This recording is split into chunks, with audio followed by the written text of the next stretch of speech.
এবার যুদ্ধ পরিস্থিতি মোকাবেলায় শিশু শিক্ষার্থীদের সামরিক প্রশিক্ষণ দিচ্ছে রাশিয়া। তাহলে কি অবশেষে রাশিয়ার হয়ে যুদ্ধ করবে শিশু শিক্ষার্থীরা?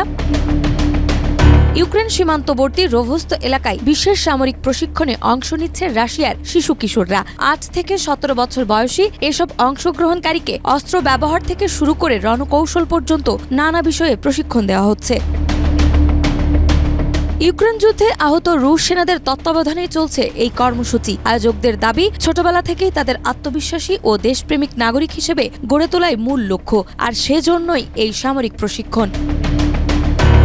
প্রশিক্ষণরত শিক্ষার্থীরা কেউ সেনা ইউনিফর্মে, কেউ বা সাধারণ পোশাকে ঘাম ঝরাচ্ছেন কঠোর অনুশীলনে। শত্রু মোকাবেলায় কৌশল অনুশীলনের পাশাপাশি কাদামাটি ও নদী তীরে শারীরিক সক্ষমতা বাড়ানোর প্রশিক্ষণেও ব্যস্ত তারা। চোখে মুখে ফুটে উঠেছে দেশপ্রেম আর দৃঢ় মনোভাব।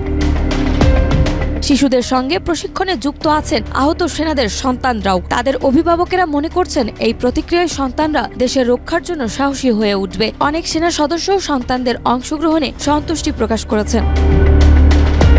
তবে এই আয়োজন নিয়ে সমালোচনা করেছে কিছু কিছু শিশু অধিকার সংগঠন। তাদের মতে শিশুদের এভাবে সামরিক কর্মকাণ্ডে সম্পৃক্ত করা অগ্রহণযোগ্য। বিপরীতে আয়োজকদের দাবি, এই প্রশিক্ষণ শিশুদের সামরিকভাবে শক্তিশালী করবে, বাড়াবে মানসিক দৃঢ়তা এবং দেশের প্রতি দায়িত্ববোধ।